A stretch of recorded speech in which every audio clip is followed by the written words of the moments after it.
మీరంతా బాగున్నారా? నేను బాగున్నా. నేను ఎలాంటివి చేసుకోవాలని చాలా తాపత్రయపడుతున్నా. ఇంకా ఖాళీ టైం కూడా పడుతుంది అనుకునే పని లేకుండా చక్కగా ఇట్లాంటి పనులు కనుక చేసుకుంటా ఉంటే రోజంతా గడిచిపోతుంది. చక్కగా మనకు ఒక పని అవుతుంది, చేసుకున్న తృప్తి ఉంటుంది. నాకు ఇలా చేసుకోవాలని ఇట్లాంటి పనులన్నీ అంటే ఇంతకుముందు అంతా బిజీగా ఉండి ఇలాంటి జోలికి రాలేదు కదా, ఇప్పుడు చేయాలని ఉందన్నమాట.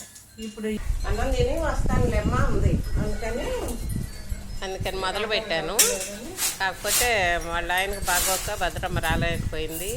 అయినా నేను వదులుతానండి, నేను చేయాల్సింది చేసుకుంటానే ఉంటా. ఒకరి కోసం ఏదన్నా పని మొదలు పెట్టడం అనేది ఉండదు. నాకు కావాల్సింది నేను మొదలు పెట్టుకున్నాను అంటే ఎవరున్నా లేకపోయినా ఆ పని పూర్తి అయిపోవాల్సిందే. నాకు ఈ తిరగలు కొనుక్కోవటంలోనే చాలా ఇంట్రెస్ట్గా కొనుక్కున్నాను కనుక దీంతో నేనే ఇసురుకోవాలి, నేనే చెరుక్కోవాలి, నేనే గాలించుకోవాలి, అన్నీ చేసుకోవాలని నేను ఈ తిరగలు కొనుక్కున్నా. ఈ చేయటంలో చాలా మంచి ఎక్సర్సైజు. ఇట్లా చేతులతో అవి ఇవి పట్టుకొని ఎక్సర్సైజులు చేయటం అట్లాంటి వాటికంటే ఇలా పట్టుకొని ఇట్లా ఇట్లా అంటూ ఉంటే అదొక ఎక్సర్సైజు. ఇవన్నీ ఇట్లా జరిపి ఏరుకొని ఎగరేసి పట్టుకొని ఇవన్నీ చాలా బాగుంటాయి, నాకు ఇష్టం. చిన్నప్పుడు ఇంట్లో చేపిస్తూ ఉంటే వాళ్ళకి అడ్డం పడి నేను చేస్తా అనిపించేది. వాళ్ళు ఏమో విసుక్కునేవారు. అవి ఎట్లయినా సరే అట్లా చెయ్యాలి వాళ్ళు అన్నట్టుగా ఇలా చాటనేటట్ట అని అలా ఎగరేసి పట్టుకోవటం అవన్నీ భలే ఇష్టంగా అనిపించేది.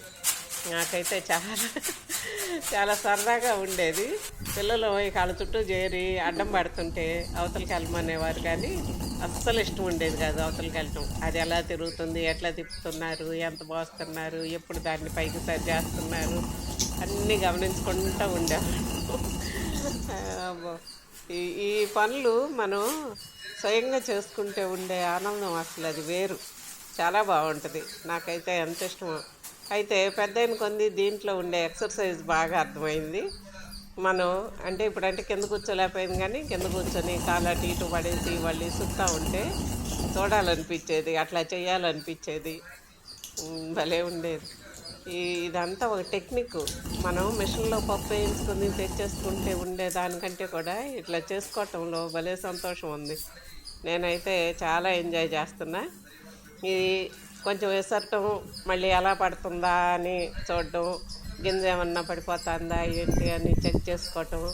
ఏదన్నా గింజ జారిపోయి పడిపోతే ఒక్కోసారి అందులో పోసేటప్పుడే పైకి ఎగిరి పడుతుంటాయి. ఆ గింజలు ఏరి మళ్ళీ దాంట్లో వేసుకోవటం, ఇదంతా భలే టైంపాస్ పని. దాంతో పాటు మనకి పప్పు తయారు చేసుకునే ఆనందం కూడా ఉంటుంది. ఇది అసలు ఎంత మంచి ఎక్సర్సైజ్ అంటే మధ్య మధ్యలో ఇట్లా బరువుని లేపి పెట్టుకోవటం.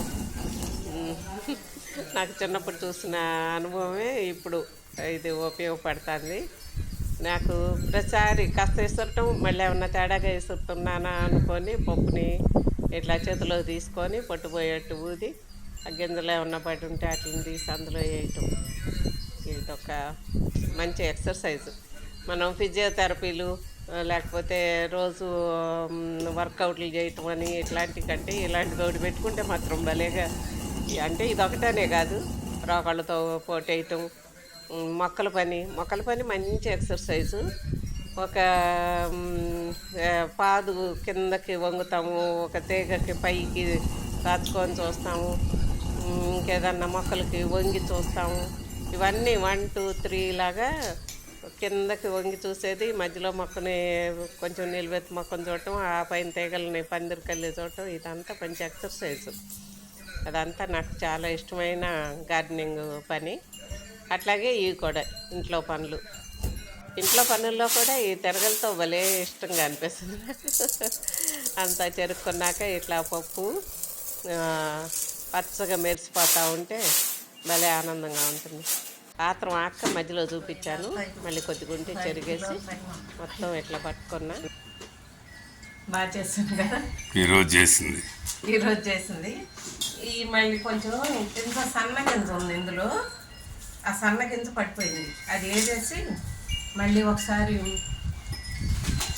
తిరగల్లో వేసామంటే సరిపోద్ది. వాళ్ళు పొద్దుపోతుంది కదా, అంతే.